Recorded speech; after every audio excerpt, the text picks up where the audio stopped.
తిరుపతి జిల్లా చంద్రగిరి నియోజకవర్గంలోని వేదాంతపురంలో దారుణం జరిగింది. స్వర్ణముఖి నదిలో ఈతకు వెళ్లిన 4 యువకులు గల్లంతయ్యారు. వెంటనే రంగంలోకి దిగిన అధికారులు 3 మృతదేహాలను వెలికితీశారు. మరొక యువకుడి కోసం గాలిస్తున్నారు. ఎస్పీ సుబ్బారాయుడు అదేవిధంగా ఎమ్మెల్యే పులివర్తి నాని ఘటనా స్థలంలో ప్రస్తుతం పర్యవేక్షిస్తున్నారు. దీనికి సంబంధించిన పూర్తి వివరాలు మా ప్రతినిధి రవివర్మ లైవ్ ద్వారా అందిస్తారు. రవివర్మ. చందు నిన్న సాయంత్రం 7 మంది పిల్లలు అంటే పిల్లకాయలు ఇక్కడ మామూలుగా ఈత కొట్టేదానికని ఈ స్వర్ణముఖి నది ఏరు వద్దకు వచ్చారు. ఇదే ఇసుక దిమ్మ ఈ ప్రాంతంలోనే దాదాపు మధ్యాహ్నం 2 గంటల ప్రాంతం నుంచి ఈ ఇసుక దిమ్మ ప్రాంతంలో ఆడుకుంటూ ఈ ఏరులో మునుగుతూ స్వర్ణముఖి నదిలో మునుగుతూ ఉంటా ఉన్నారు. అయితే ఇటీవల కురుస్తున్నటువంటి వర్షాల వల్ల ఒక్కసారిగా వరద ఉధృతి అయితే వచ్చింది. ఈ వరద ఉధృతి వల్ల ప్రధానంగా మనం చూడొచ్చు. ఈ ఒక్కసారిగా వరద రావడంతోనే ఈ పిల్లకాయ అంటే నదిలో స్వర్ణముఖి నదిలో మునుగుతున్న పిల్లకాయలు ఒక్కసారిగా కూడా 4 గల్లంతైనట్టు కూడా తెలుస్తూ ఉంది. వారి కోసం ఇక్కడ అధికారులందరూ కూడా అన్ని రకాల చర్యలు అయితే చేపట్టారు. అయితే ఎన్డీఆర్ఎఫ్ బృందాలు ఇవాళ ఉదయం నుంచి కూడా కంటిన్యూగా ఉదయం తనిఖీలు అయితే చేస్తూ వస్తున్నారు. మనం పరిశీలించి ఇప్పుడు ఘటనా స్థలంలోనే ఉన్నారు. ఎస్పీ గారు అలాగే ఎమ్మెల్యే గారు ఇద్దరు ఇక్కడ ఘటనా స్థలంలో ఉంటూ ఎప్పటికప్పుడు పర్యవేక్షిస్తూ వస్తున్నారు. అయితే ఇప్పుడు మనం ఎమ్మెల్యే నాని గారు ఉన్నారు. సార్ నాని గారితో మాట్లాడుతున్నాం. సార్ నమస్తే. ఇవాళ ఇది లైవ్ సార్.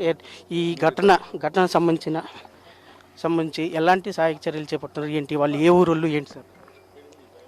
మొత్తం ఇక్కడ వేదాంతపురం సంబంధించిన గ్రామస్తులు ఇక్కడికి సంబంధించిన పిల్లోళ్ళు నిన్న బర్త్డే వల్ల ఒక అబ్బాయి బర్త్డే వల్ల కూడా సరదాగా వచ్చారు. అంటే వాళ్ళంతా చుట్టుపక్కల తిరుగుతూ ఉండేవాళ్ళే. వాళ్ళకి ఇంత వరద ప్రవాహం ఉంది అని వాళ్ళు తెలియనట్లుంది పిల్లోళ్ళకి. అందరూ 15 ఏళ్ళ నుంచి 19 ఏళ్ళ వరకు. ఇది జరిగిన సంఘటన అయితే దురదృష్టకం. నిన్న రాత్రి బాలోన అబ్బాయి బాడీ ఐడెంటిఫై చేశాము నైట్ 8 గంటల వరకు. ఉదయం లేచి ఇప్పుడు తేజ ప్రకాష్ నాయుడు బాడీలు ఐడెంటిఫై చేశాం. ఇప్పుడు కావాల్సిన మునిచంద్ర అలియాస్ చిన్న బాడీ కావాలి ఉన్నాం ఇక్కడే. స్థానిక ఎస్పీ గారు కానీ అడిషనల్ ఎస్పీ కానీ డీఎస్పీ గారు కానీ పోలీసు అధికారులు రెవెన్యూ యంత్రాంగం అదే ఎస్డీఆర్ఎఫ్ టీం కూడా వచ్చి ఇక్కడే చేస్తాను. ఏ టైంలో తీసుకుని పోయేది అనుకుంటుంది. అదేవిధంగా వాళ్ళ కుటుంబానికి సీఎం గారి దృష్టికి కూడా తీసుకున్నాము. అదేవిధంగా చాలా కూడా అది కూడా చేస్తాం. స్థానిక ఎమ్మెల్యేగా నా బాధ్యత. సార్ మీరు ఆల్రెడీ ఈ ప్రాంతంలో అంతా అవేర్నెస్ కల్పిస్తున్నారు. అంటే ఈ వర్షాకాలం వరదలు వస్తాయి, ఫ్లడ్స్ ఒక్కసారిగా వస్తాయి, ఎవరు నదులకి ప్రాంతాలకి వెళ్ళొద్దని చెప్పేసి. అయితే ఉన్నపల్లంగా ఎందుకు ఇలాంటి చోటు చేసుకునింది? అంటే ఉన్నపల్లంగా ఫ్లడ్స్ ఏమైనా వచ్చాయి సార్? అంటే ఉన్నపల్లంగా వాటర్ వస్తూ ఉంది. ఆ వాటర్ వచ్చినప్పుడు పిల్లలకి తెలియదు కదా. మనిషి నుంచున్న చోట వాటర్ ఫ్లో అయినప్పుడు ఇసుక ఉంటుంది. ఇసుక డంప్ వెళ్ళినప్పుడు కాలు తగులుకుంటుంది. ఈత వచ్చిన వాళ్ళు బయట వచ్చేసారు. ఈత రాని వాళ్ళు తగులుకున్నారు. అంటే ఇది అవేర్నెస్ అనేది కుటుంబ సభ్యులతో పాటు ప్రజలందరూ చెప్పాలి. ఇటువంటి చోట్ల ఈ టైంలో రాకూడదని చేయాలి. ఇంకా పిల్లల మామూలుగా యువతకు తెలుసు కదా మీకు ఏం కాదనే ఒక ఇది ఉంటుంది. మనం తిరుగుతున్న వాతావరణం తిరుగుతున్న పరిసర ప్రాంతాలని ఆ ఐడియాతో ఉంటారు. ఇది జరిగిందండి.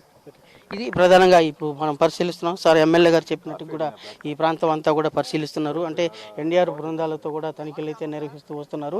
అయితే అలాగే నిన్న జరిగినటువంటి ఈ ఘటన నేపథ్యంలో రాత్రి అంతా కూడా తనిఖీలు సెర్చ్ అయితే జరిగింది. ఎన్డీఆర్ బృందాలతో సెర్చ్ చేశారు. అయితే రాత్రి ఒక బాడీ మాత్రం ఐడెంటిఫై అయింది. ఇవాళ మార్నింగ్ నుంచి కూడా సెర్చ్ చేస్తూ వస్తున్నారు. ఈ సెర్చ్లో భాగంగానే దాదాపు 2 బాడీలు అయితే ఇవాళ ఐడెంటిఫై అయింది. ఇంకొక బాడీ కోసం కూడా ముమ్మరంగా గాలింపు చర్యలు అయితే చేస్తున్నారు. పోలీస్ యంత్రాంగం ప్రత్యేక శ్రద్ధ వహించి దాదాపు ఎన్డీఆర్ఎఫ్ బృందాలను తీసుకొచ్చి ఈ ప్రాంతంలో మొత్తం తనిఖీలు నిర్వహిస్తూ జిల్లా ఎస్పీ నేతృత్వంలో ఎస్పీ పర్యవేక్షణలోనే ఈ కార్యక్రమం అంతా కూడా కొనసాగిస్తూ వస్తున్నారు. ఎప్పటికప్పుడు ఈ 3వ బాడీ బాడీని ఐడెంటిఫై చేసేందుకు ఎన్డీఆర్ఎఫ్ బృందాలను వెంకటగిరి పోలీస్ పరిధిలో ఉన్నటువంటి వెంకటగిరి నుంచి ఈ బృందాలను అయితే తీసుకొచ్చారు ఎన్డీఆర్ఎఫ్ బృందాలు. ఇవాళ మనం చూస్తున్నాం మొత్తం ఈ కొలంలో ఉన్నటువంటి వాటర్ ఫ్లో ఇంకా కూడా పోతూ ఉంది. ఈ వాటర్ ఫ్లో ఈ ఫ్లడ్ వల్ల నిన్న పిల్లకాయలు అయితే 4 పిల్లకాయలు గల్లంతైనారు. దాంట్లో 3 బాడీలు ఐడెంటిఫై అయ్యాయి. ఇంకొక బాడీ మాత్రం ఐడెంటిఫై కావాల్సింది. అయితే ఇదిలా ఉండగా డ్రోన్ కెమెరాల ద్వారా కూడా పోలీసులు మొత్తం నది చుట్టూ పరిశీలిస్తూ వస్తున్నారు. ఎక్కడైనా బాడీ ఐడెంటిఫై అయింది ఏంటి అనేది మొత్తం పరిశీలిస్తూ వస్తున్నారు. అయితే ఈ క్రమంలోనే మొత్తం ఉదయం 5 గంటల నుంచి కూడా ఈ కార్యక్రమం కొనసాగుతూ వస్తూ ఉంది. ఈ 3వ బాడీ కోసం పరిశీలిస్తూ వస్తూ ఉన్నారు. అంటే పోలీస్ యంత్రాంగము అలాగే ఎన్డీఆర్ఎఫ్ బృందము అలాగే ఫైర్ సిబ్బంది అలాగే రెవెన్యూ సిబ్బంది అందరూ అధికారులు అందరూ కూడా సంయుక్తంగా సెర్చ్ ఆపరేషన్ అయితే కొనసాగిస్తూ వస్తున్నారు. అయితే ఈ చివరి బాడీ కోసం అయితే ఈ సెర్చ్ ఆపరేషన్ కొనసాగుతూ ఉంది. బాడీ ఐడెంటిఫై చేసేంత వరకు కూడా ఈ సెర్చ్ ఆపరేషన్స్ కొనసాగిస్తామని చెప్పేసి కూడా ఎమ్మెల్యే స్పష్టం చేస్తున్నారు. పోలీసు అధికారులు ఎస్పీ నేతృత్వంలో ఈ కార్యక్రమం కొనసాగుతూ వస్తూ ఉంది. చందు. రవివర్మ, ఆ ముగ్గురు మృతదేహాలు ఏవైతే దొరికాయో వాటిని ప్రస్తుతం కుటుంబ సభ్యులకు అప్పచెప్పారా? మీకు ఇంకొక బాడీ కోసం కూడా ప్రస్తుతం వెతుకుతున్నారని చెప్తున్నారు. ఎప్పట్లోగా కనుగొనే అవకాశం ఉంది? అదేవిధంగా అక్కడ మరొకరు ఎవరు రాకుండా కూడా ఏమన్నా ఒక బోర్డు ఏర్పాటు చేయడం కానీ, అదేవిధంగా సేఫ్టీకి సంబంధించి కావచ్చు, అక్కడ ఎవరినైనా నియమించే అవకాశం ఉందా ఆ పరిధిలోకి ఎవరు రాకుండా? ఎస్ చందు, ఇలాంటి వంకల చోట పోలీసు ఎవరు ఐడెంటిఫై, పబ్లిక్ ఎవరు రాకూడదని చెప్పేసి బోర్డులు అయితే పెట్టారు, సూచిక బోర్డులు అయితే పెట్టారు.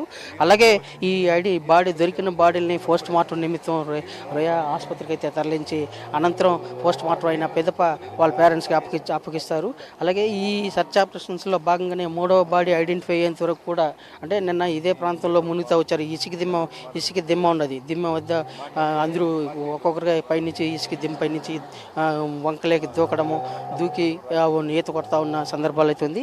ఒక్కసారిగా ఫ్లడ్స్ రావడంతోనే వాళ్ళు ఇసుక కింద కూరకపోయి ఉంటారు అనే భావంతోనే ఈ ఎన్డీఆర్ఎఫ్ బృందాలు తీసుకొచ్చిన బోట్తో ఇసుకను మొత్తం పైకి పెకిలించేలాగా, అంటే అడుగు ఉన్న మొత్తం కూడా పైకి వచ్చేలాగా మొత్తం తిరుగుతూ ఉన్నారు. వాటర్లో మనం చూడొచ్చు.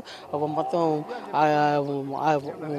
ఈ ఇసుక మొత్తం కూడా కింద ఉన్నటువంటి ఇసుక పైకి వచ్చి ఒకవేళ ఇసుక కింద ఏమైనా డెడ్ బాడీస్ ఉన్నాయేమో అని ఐడెంటిఫై చేసే క్రమంలోనే వాళ్ళు ఈ బోటు ద్వారా, రబ్బర్ బోట్స్ ద్వారా మొత్తం సెర్చ్ అయితే చేస్తూ వస్తున్నారు.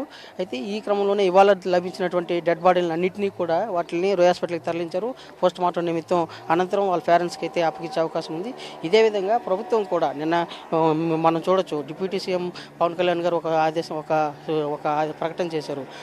నదులు, వాగులు, వంకలు ఇలాంటి ప్రదేశాల్లో సూచిక బోర్డులు ఏర్పాటు చేయండి అని చెప్పేసి. దానికి అనుగుణంగా ఇక్కడ సూచిక బోర్డులు అయితే ఏర్పాటు చేశారు.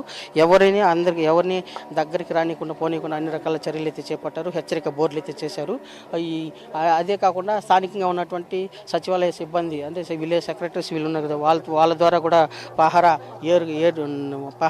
కాసేలా, అంటే ఎప్పుడు పర్యవేక్షణ ఉండేలా కూడా అధికారులు అయితే అన్ని రకాల చర్యలు అయితే చేపట్టారు. Chandru. Right, thank you Ravi Varma.